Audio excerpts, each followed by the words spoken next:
You're welcome back if you're just tuning in. This is still Dream City on New Lag Radio 103.1 FM. I apologize for that break. I had to quickly, get downstairs and bring my guest upstairs. So on the show today, we're talking exploring the opportunities in Agritech. When I posted the topic on my WhatsApp today, I sent out the broadcast and a friend reached out to me and said this is the first time he's hearing about the word Agritech.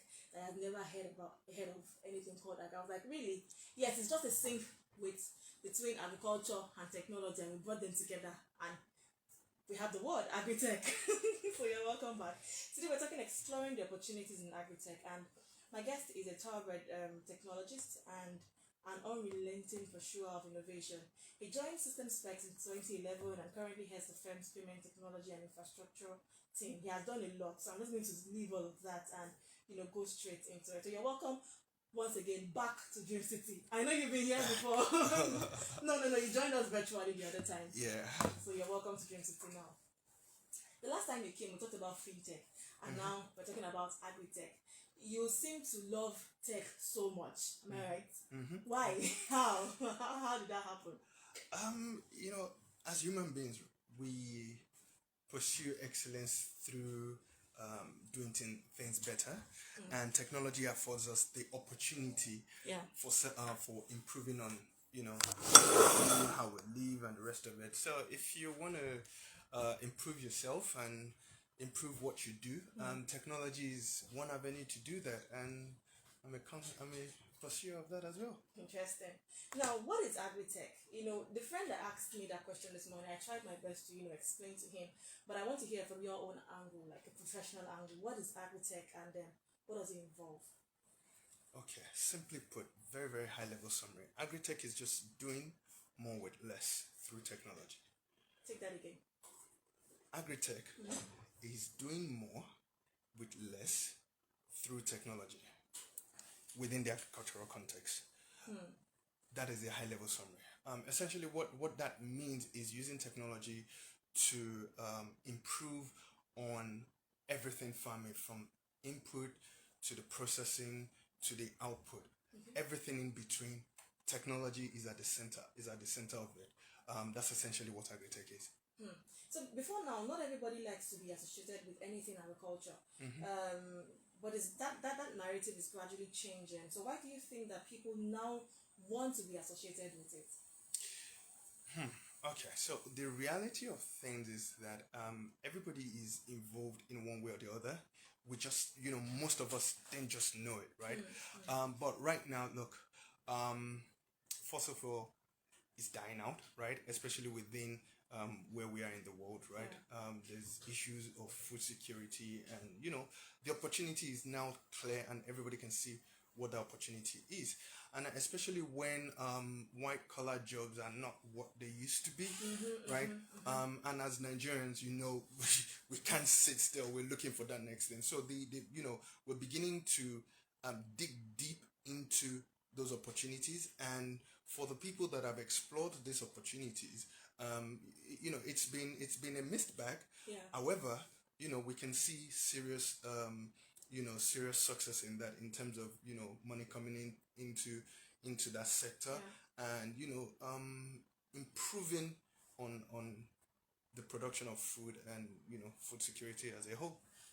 So how can one be part of agriculture using technology? As it seems like agriculture is now like the in thing, and especially for those who are not interested in the cutlass and whole kind of agriculture and farming and the likes. At some point, right, the cutlasses and the hoes and everything would come disappear. No, it would still come out. It will still come out. But the reality of the matter is, you can play. There are different levels to this, right? So let's try breaking down some things, right? When you talk of Agritech, you need to think of access to different markets. Okay, so you've produced this thing. How do you sell it, right? So access to market, that's an area where people can play in, and people are already playing in. There's a lot of companies and a lot of platforms right now that offers that, and those are the people we actually, most of us know, right? So there's that. There's access to assets, right? Which is the tractors and and that, and then there's the financing side of things, which again which again is part of what a lot of us are used to. So those are three different areas you can break things down into. However, if you want to start this out, right, just think of what is happening within where you are. Pick a crop, pick a type of farming, right, and see what you can do. You don't necessarily have to go set up companies with different platforms looking for software developers here and there. There are already platforms and tools available to help you do this. So the first thing is, do you even want to go into agriculture? That's the Exactly, first that's question. a very good question. You know. Okay, so now there's this thing about farmers when it comes to trust and research and computers. So are farmers now ready to trust computers and researchers? See, But you agree with me that that used to be an issue. That's an issue. It's still an issue. I mean, trust is a two-way thing, right? They prefer their age-long old tradition, like. To be fair to them, a lot of the old age tradition that they're used to is the basis of some of the things we are actually even doing, right? A lot of people say there's nothing new under the sun. It's just that we now understand things better, right? We now understand if you do A and B, this is the Y. Outcome. This is the outcome. But they are used to, this was just handed down from my, for generations, from my family. It has always worked like this without actually knowing the why, right? So, technology has opened up the horizons to provide scientific data backing what is actually happening, right? So, like I said, trust is a two-way thing, but through a lot of programs out there right now, a lot of farmers are beginning to understand that, look, we can't do anything. We have to jump on the train, and they are, slowly but surely they are. Okay, now, do agritech companies own farms, or they just serve as an intermediary between investors and the farmers? Okay, so that's the interesting part. That's the part, right? Before you can even get to the point of actually selling something, you need to produce it first, right? The agritech platforms we know today are usually, most of them are in the ones we know, the popular ones, they're in two categories, right? Either is the last mile, right, where the output is actually being sold to, is now a commodity. They can either sell it to the local market or, export it. That is one side of it. And there's the input stage, the beginning stages of things, right, where people, where these platforms actually make farms available for you to invest in. So those platforms, some of them now are beginning to own farms, right? But not all of them own. It's a collaboration. Okay. You have the farm, I have the people to invest. Okay, use my platform to connect the two. So that is where it all started from. But a lot of those platforms and these systems are now beginning to own farms as well, because understand. Exactly, you can't improve what you don't know. It's like trying to solve a problem you have no idea of. You're only hearing it from third parties. Okay, this happens, that happens. But when you're in the thick of it, you can begin to innovate. Okay, listeners at home, you can be part of the program. Just call in if you have questions, you want to make comments. 08133038749, or you can call 08020933638. Those are the numbers to call to be part of the show. Now, do you think the problem with agriculture is the need for more persons to become farmers, or the need for it to be more technology driven? There needs to be, because it's a double, it's a double blind question, right? What do we need? The truth is, we need more people to become farmers, and we also need those activities to be driven by technology, right? We need more farmers, because at the end of it, even if you bring your drones and your unmanned tractors and the rest of it, you still need human beings to oversee. At that stage, you need human beings to oversee the production, the input stage, then the production stage. Then, you still need humans. I think we need to stop seeing farmers as basket on the head, hose on. God No, bless my one. I used to live very close to a farm, right? I used to live very close to a farm, hectares of lands, right? And this farmer was always in, smart casuals and things. I only realized after meeting him and talking to him for a while that all those tractors running, right? Yes, they were unmanned, but he had a lot of farm hands as well. So I'm like, why do you need all these people when you have, that's where I started realizing that, okay, no matter how much technology you put at that, in that side of farming, you still need people, right? Technology is getting better, but ultimately people need to stop seeing farmers as who, I mean, if that's if that is how they want to dress, that is fine. But you need to remove that picture from your head. Well, talking about dressing, I think what even sparked this conversation was the fact that I posted a picture of. I went home, so I went to Korodu, I went to my mom's place, and mom still has a little space at the back of our house, and she decided to plant some things. So she planted corn. The last time I went, she just planted it. So she planted corn, vegetables, pepper, tomatoes, okra, a couple of things. So when I went, I was like, let's not even check that your farm said. What's there to eat? What's there to pick? So we went there and started investing corn, and it was interesting. I was like, okay, let's take some pictures, let's do some selfies. It was fun. I think that experience was. It's been a long time that I've been so close to nature. Greeneries, greens everywhere. That was just the Interesting. experience. If you see farmers that are not burdened by a lot of things that most African farmers are burdened by, they're actually happy. They're happier because they're working with their hands. They're closer to nature. Don't get me wrong, it's a lot of hard work. True. Right? Especially when you're talking about at the scales that would feed a town or a city, right? There's a lot of hard work, a lot of planning goes into it.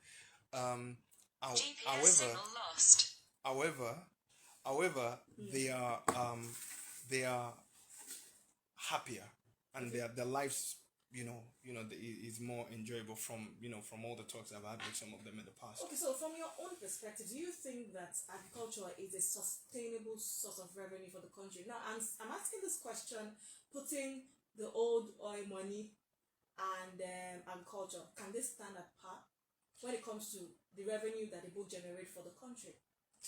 Okay, so right now, agriculture actually generates about 7%. 7%. 7%, right? We need to understand what is going on. We need to understand what is going on in the world. Yeah. The days where everybody wants crude oil and all this is dying out, right? Not just because the technology, other fantastic and better technology is coming on stream, but people are making different choices these days. Especially the young guys coming right now, they're making choices that is excluding those type of technology. You have to understand crude oil was a technology of its day, right? Now there are other things and it's going to die out, whether you will like it or not. It's just the way things go. Now, if that is dying out for us as a people, right, what is the next best thing? Everybody must eat. Yeah, sure. Even let's leave. Have money or don't have money, you must eat. If you wanna buy it with Bitcoin or whatever it is, at the end of the day, you must eat. Now, aside from eating, right, everything else we tend to do in the world, right, it still revolves around agriculture. Medicine, before you can even begin talking, I want to export anything medicine, you need to go to the root, right? You need to get those things and those raw materials in place. Even if you want to trade anything on the stock market, what are you really trading? Where is it starting from?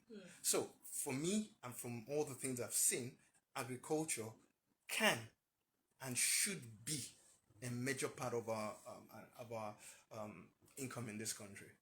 Speaking about GDP and the likes. Okay, so in recent times we've had different agritech companies come up to say, okay, invest a particular amount for 3 months, 6 months, 9 months, and at the end of the day, poultry farm or rice farm and the likes, you will have those returns and all of that. But we have seen in recent times that some of these companies, at the end of the day, are not able to remit to the investors. So what's happening? Is that mismanagement, or is something happening in the agri industry? What is happening? But you and I know that this is true. We've seen it. I just don't want to call names of brands, but I have seen a couple of them.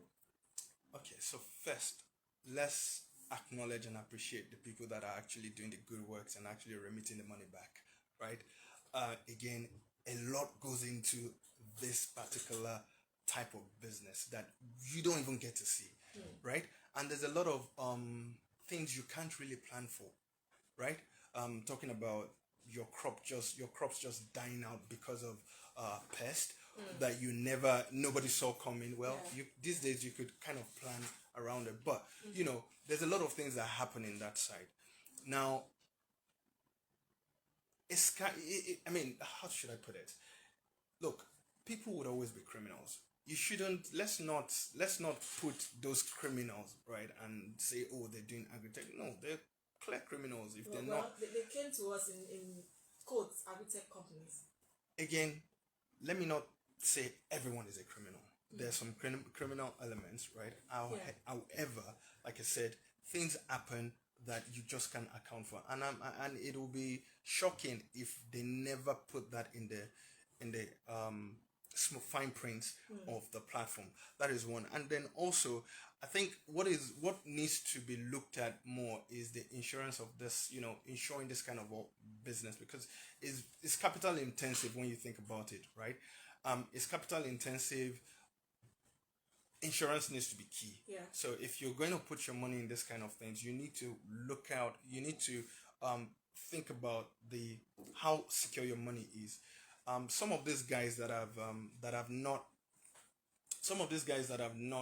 probably done what they said they would do, right? They didn't set out to scam anyone, right? Some of them that I've seen, they didn't set out to scam anyone. It's just that, look, somehow, somewhere, they dropped the ball, right? And then I mean, what do you do? Just with any investment, right? The onus is on you to do your due diligence to make sure that, okay, I understand the risk I'm about to take, and then I'm okay with that risk. There's no point crying after the fact if you've not done those things. And where you've done those things and you still lost your money, then the person needs to be, the company or the platform needs to be responsible for it. Okay, so you talked about Agritech companies who are genuinely doing this, who are genuinely remitting and making payments to people. Now, because of people like me who have probably got scammed from one of these companies that came all in the name of Agritech and the likes, what should companies who are genuinely into this space do to earn the trust of people? Okay, so it's about communication and conversations first, right? Do not overpromise what you cannot deliver, just like any other business. When you're crowdfunding or crowdsourcing finance, right? Sometimes you want to say things to make sure that people are excited about what you are excited. You are the founder. You are excited. You can see the vision. You can see everything clearly in your head. But most people can't.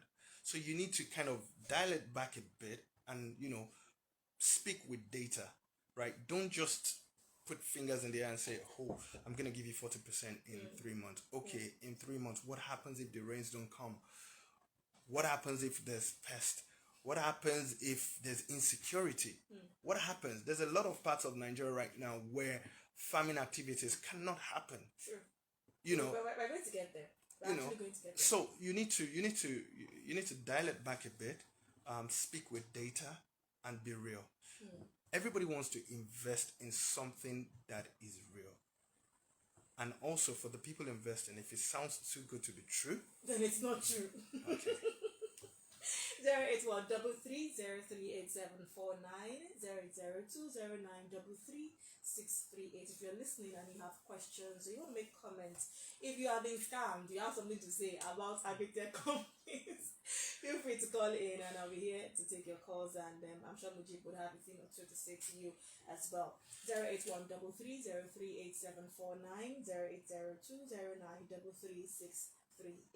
So what are the things that one should look out for when it comes to investing in Agritech companies to avoid being scammed? Do your own research first. Well, when you say do your own research, what should I actually look for? Should I ask them for their books? Should I Well- go to the farm? Should I, what should I do? Well, do your own research means that you're actually asking them real questions. I've just laid some out right now. You need to decide on what part of the business the Agritech I believe you're talking about is the one everybody knows, right?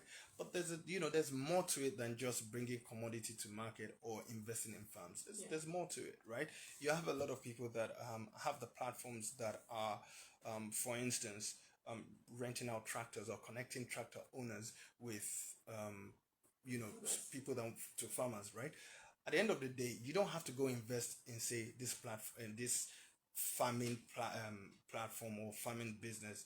If you're worried that your money might go, you could simply just buy a tractor, right, and lease it out. That's another way of generating income within the same Agritech. The only thing is you're not concerned with trying to do everything else. You've left that to the platform. So the question is, you need to ask yourself is, what part of Agritech do I even want to invest my money in? When you figure that out, right, then you begin to you need to be asking questions about the numbers. Okay, if I'm investing in this farm, how much exactly am I likely to make if X, Y, and Z happens, right? Are you insured to even start with, right? Are you insured? Does your insure guarantee my investment? Those kind of questions, typical, so look, this is money. We all know what the dollar is saying right now. We all know what the inflation is saying. Now, let's talk about the issue of herdsmen and the grazing issue here in Nigeria. How is this affecting Agritech? Okay, so let's leave. I'm just going to call it insecurity, right? When we talk insecurity, it affects everything, right? We have situations where people can't go to their farms, right? That is a big problem. It causes huge food insecurity that people don't even understand. The amount of loss that is happening in some part of the country right now is ridiculous. You have crops rotting. That is for the people that are lucky to even go out to the farms, right? Because of the insecurity, they can't harvest or they can't tend their crops and things like that. So we're losing a lot of money. I think around about $10 billion has been lost the last time I looked at the figures, right? So that is one side of the insecurity. Then when you talk about open grazing, I find it very, very interesting that we're even discussing open grazing in 2021. Look, it's a business. I don't subscribe to the idea that you can just go graze my maize or my... It's ridiculous, right? You're not paying me for it. Look, if you walk up to me and say, I want to graze all this, and then you pay me for it, okay. But we need to understand that, look, when it comes to cattle rearing, it's a business and it should be treated as such, right? Even, banking is regulated, right? Banking is regulated, fintech is regulated. Even Agritech has policies backing it. Sorry, what are we saying about open grazing, right? And it's the quickest, all this insecurity is the quickest way to kill a community, right? You don't need to do much. Just stop the farming activities, right? Because a lot of things will just start going wrong. People will start getting hungry. An hungry man is an angry man. You understand that people will just start getting angry for the smallest of reasons, right? And so for me, I don't even understand why we're discussing this, because to me it doesn't make sense. But maybe I'll be educated down the line. Maybe. Let's go for this quick break. When we come back, we're going to look at Agritech and some of the coins. So we have coins in Agritech, the same way we have Bitcoin and the like. So we have all of those in Agritech. Stick around. I'll be back after this break. Yeah, now you can rest. Chairman, where have you been? Find that big money. Morning, MJ. Where have you been? I've not seen you for like months. Why are you hiding? I work with you, please. And I work for you too. It's amazing, right? We'll talk after this. I'm actually enjoying this gist. I'm enjoying this gist. This gist is good gist. I can't believe the ends may matter. Is The president is work also. Not really. You need He's to known for it. no. You need to understand what is going on. What is going on is not just about him. When people say presidency, it really infuriates me. You know why? There are governors, there are local government chairmen, there are people within the chain that actually make these things happen. But you don't say this on air. I can. Am I okay? No. Well, Let's just Anyway. go back. Let's just go let's back. go back. We'll just that one later. Yeah, welcome back. If you're just tuning in, it's still Dream City here on Unilag Radio 103.1 FM. We still have Mujib Ishola here talking, exploring the opportunities in Agritech. And the numbers, the phone lines are still open. If you have questions, comments, 081 33038749, 08020933638. So the numbers to call to part of the show this morning. Yes, before the break, I said we're going to talk about coins. You know, we have Bitcoins, we have thousands of coins now. Do we have any coins in Agritech? I don't know. Tell us. Wait, there are a lot of coins dedicated. Well, let me say it correctly. There are a lot of blockchain and cryptocurrency projects that are targeted at agriculture, right? And there are a lot of them, a lot of platforms.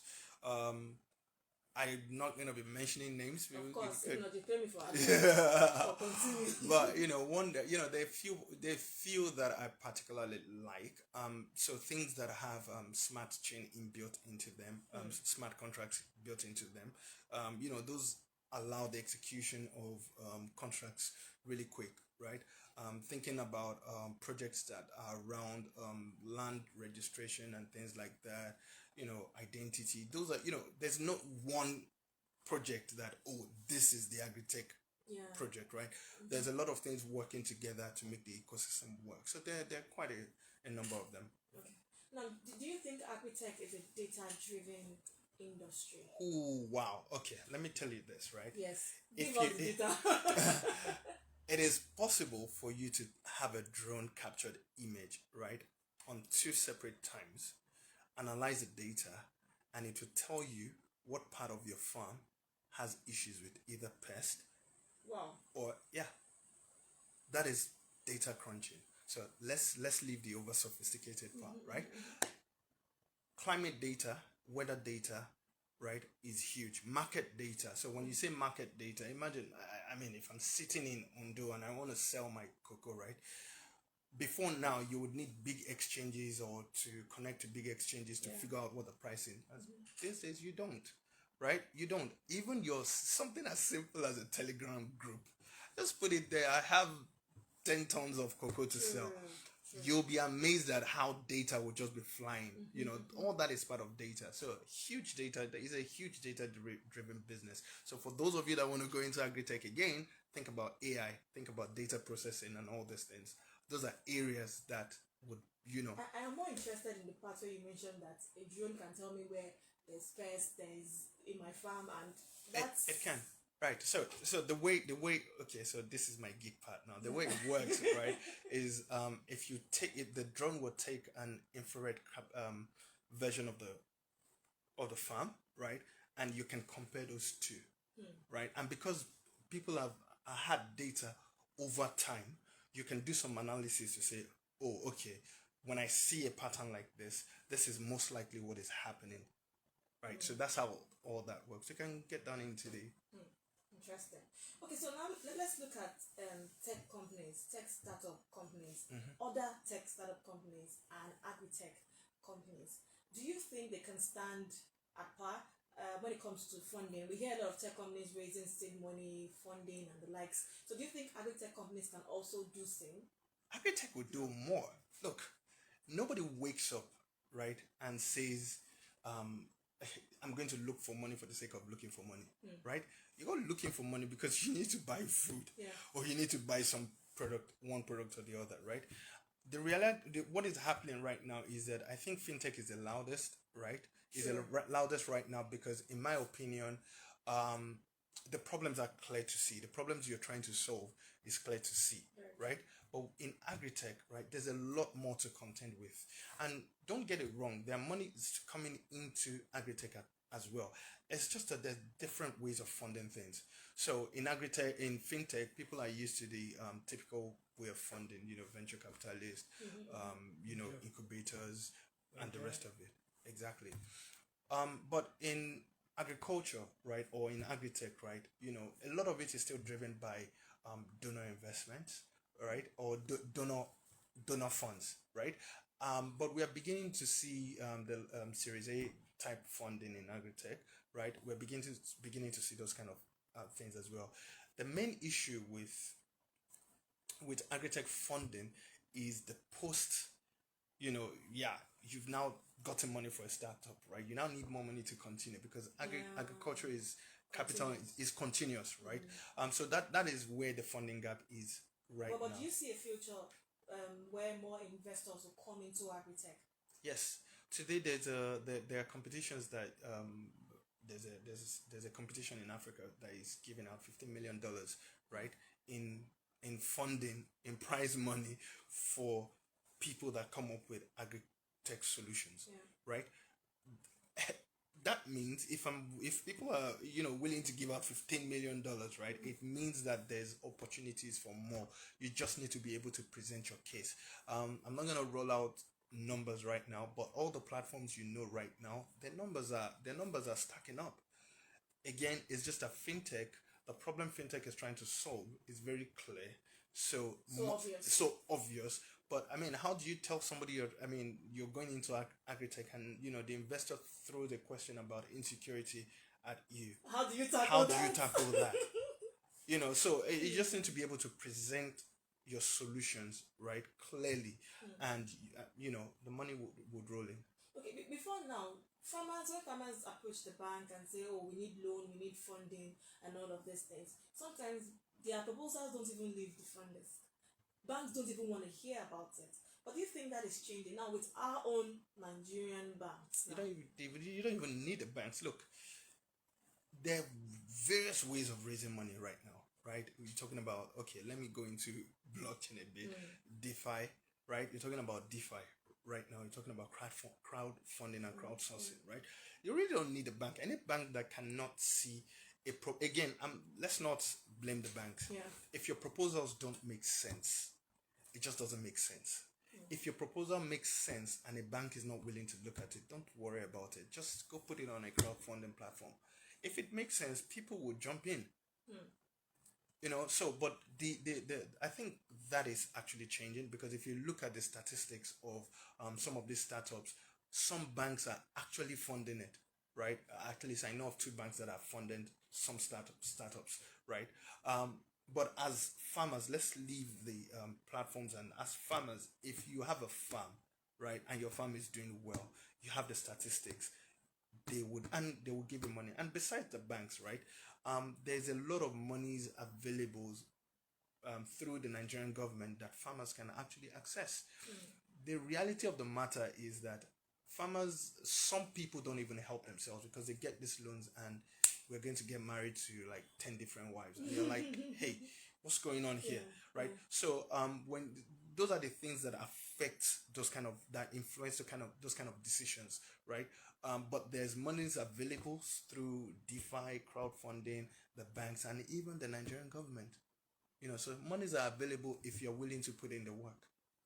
Interesting. Monies are available if you're willing to put in the work. Time check, it's about few minutes and someone will kick me out of the studio. But finally, what are your final thoughts on all of this, especially to our Gen Zs and millennials? What would you say to them? Look, farming is something you need to pay attention to. Part of all the issues you're seeing in this world right now, right, stems from hunger from one part of the other. So you need to tackle that problem, right? Don't look at farmers as, wearing this ragged, old, dirty stuff. Farming is actually a good way to make your money, your earnings, and it's also a good way to actually live life. You're happier, you're working with your hands, you're working with people. So get into it, right? Don't worry about fintech or payments. Payments is meant to be heard and not seen, and that's why a lot of the fintech companies, when you talk about agritech, Yeah, they're not even seen, but they're there. So let's look at how to improve that sector, create more jobs for ourselves. Don't wait for people to come create jobs for us. Final Thank you words. so much, Mujib, for coming on the show today. I had a good time. It was an interesting conversation talking Agritech. Thank you so much for coming into onto the show today. And to our listeners at home, thank you for tuning in. And to those who won my airtime today during our quiz segment, shout out to Peter from Mile 12 and Tunde from Ikeja. You get your airtime immediately. Thank you to all of you. And I would say farming is not for the low, or what's that word to describe? It's not for poor people. Let me just leave it like that. It's not for poor people. Farming is actually for everybody. You can make a living out of farming, and like Mujib said, many people should go into farming. Let's have more farmers. Maybe I'll think about going to grow a little more so I can assist Momsi at the farm. So do have a beautiful weekend, and I'll join you same time, same station next Saturday. Do have a beautiful weekend. From Comfort in the studio, I'm saying bye. Okay, thank you so much. No, don't run yet. Do you ever mention your surname? Come. Comfort. Yes. Do you ever mention your surname? Well, I do. I did at the beginning now. Why you hugging me? Do you want to hear it? My surname is Uwakhonye. And one thing interesting about my surname is that you actually need to smile to get it right. You don't smile. To get it right. Yes, you won't pronounce it right. Uwakhonye. Oh, Pronounce. wow. You smiled. That's right. Wow.